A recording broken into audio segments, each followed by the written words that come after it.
With its tremendous beauty and wealth of natural splendor, it's no wonder that I find myself in the Great Smoky Mountains National Park once again for a few short day hikes.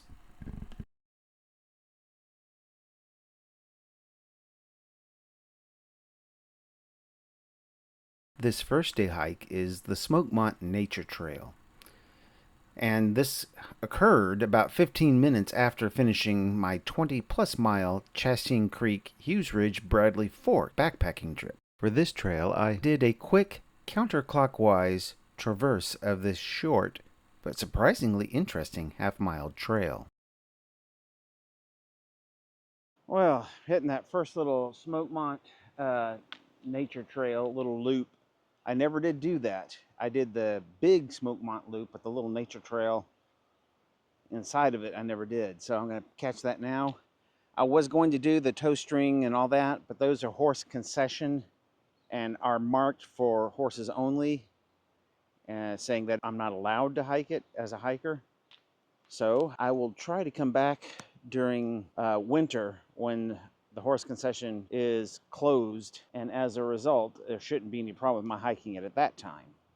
So first things first, let's hike all that's on the 900 miler anyway, and then catch the others just for my own personal feeling good later when they're closed.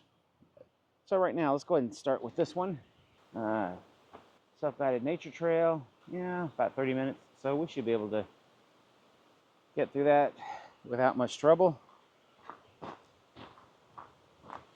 Finally, I get to use some brand new shoes.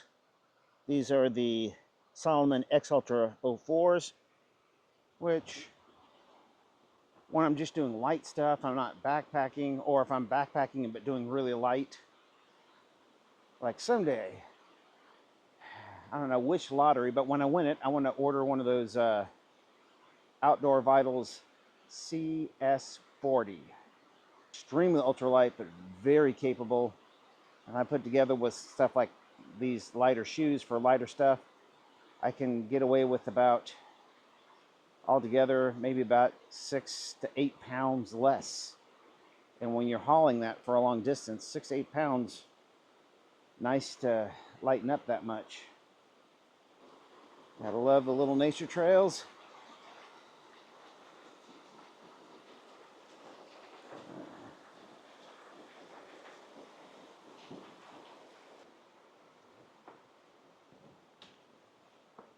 Wow. One right after the other. That's gorgeous.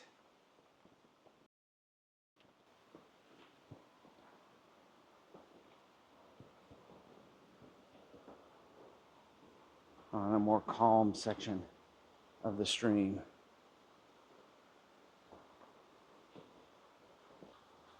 They want us to loop around the right. Okay, to the right it is.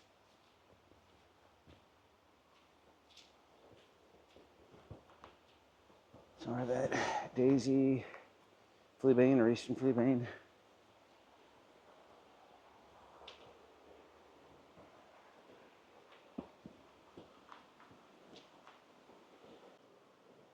Looking at the trail, nice to know this is only a 3/4 mile total.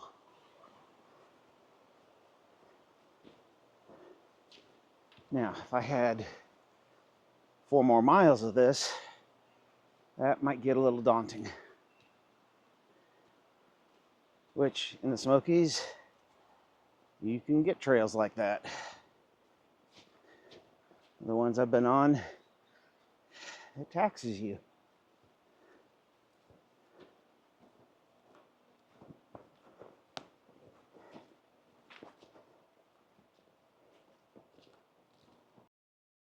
For a nature trail, which are usually their little short, little itty bitty things right next to the main roads, it's not bad. Very picturesque, actually. And other than being able to hear generators or power equipment from the campground, they're doing some maintenance there. Other than that, not bad at all.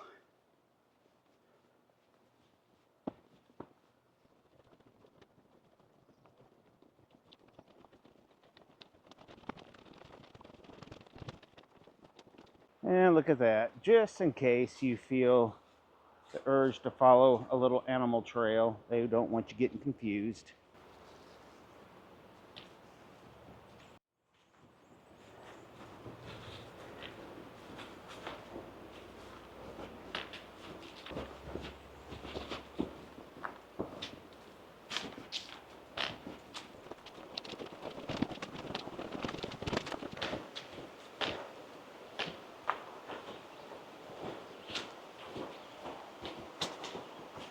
Well,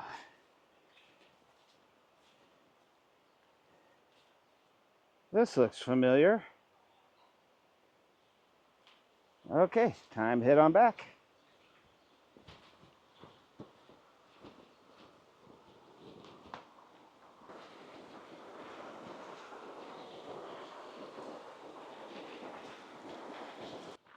And we have done the Smokemont Nature Trail.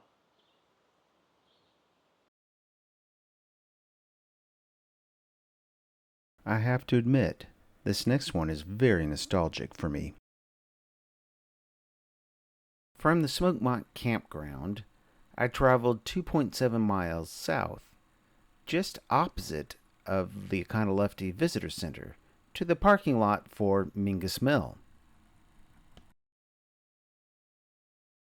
This is a really gentle 0.2 mile flat graveled trail that takes you to a rustic gristmill from the late 1880s before continuing on to reach Mingus Creek.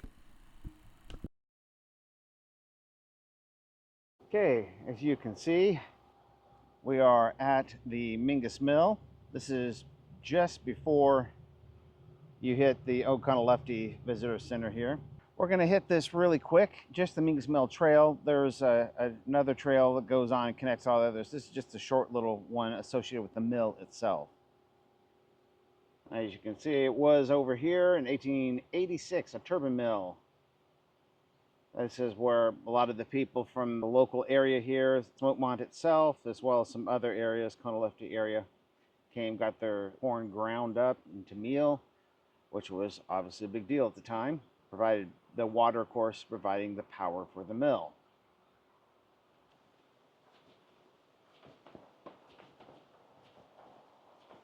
If you watched many of the backpacking videos on my channel, you've seen many trails that are arduous enough that I wished allowed for trails as smooth and flat and gentle as this one. All right. Being right against the main road and all but paved, you get so many people who just want to do a saunter rather than hike. When I was in college, we'd meet and come to the Smokies. One of the things we'd always hit. Sorry, it is silhouetted a bit, isn't it?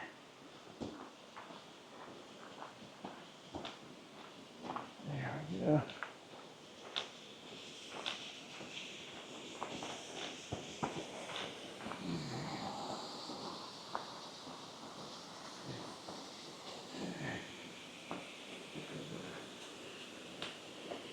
And you can see the water that they channeled off the stream.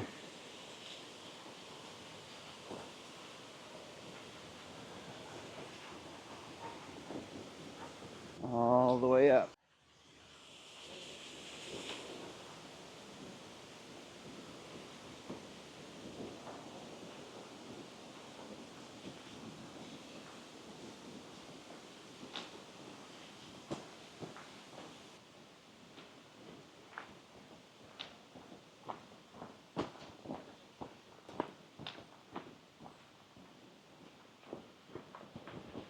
You can see that we head all the way on back down and go into the turbine.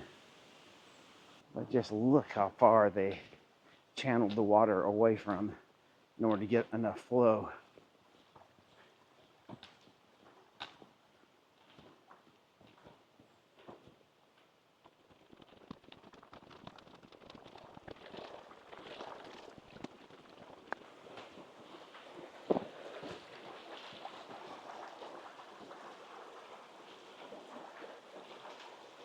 There we go.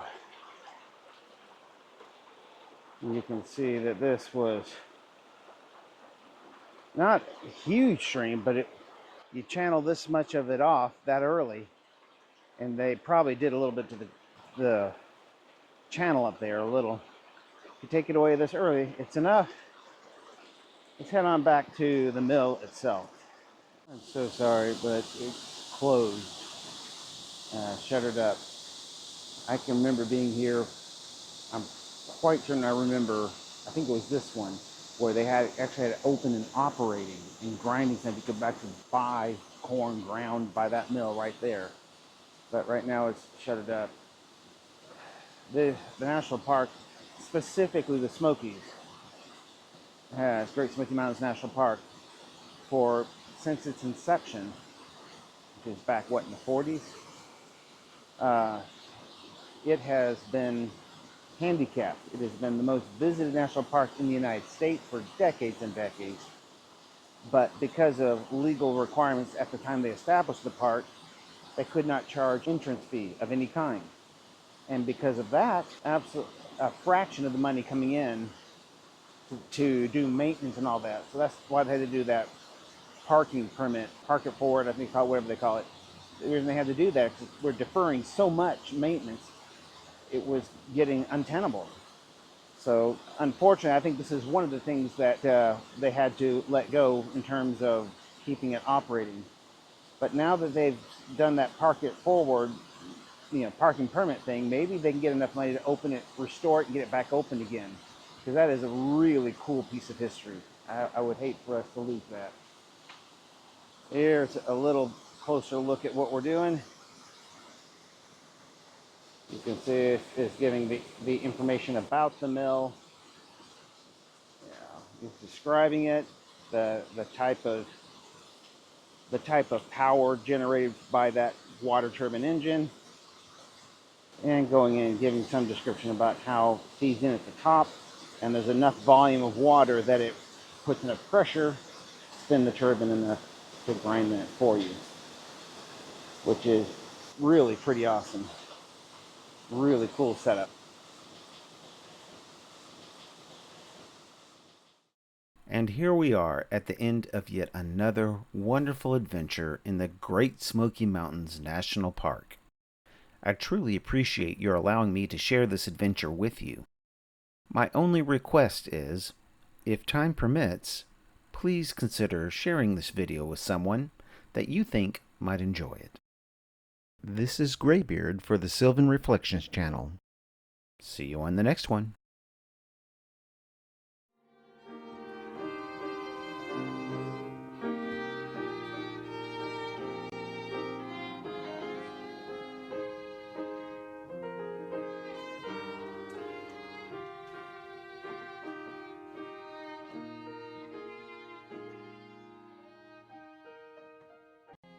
If you like this video, please consider clicking the like, subscribe, and notification bell.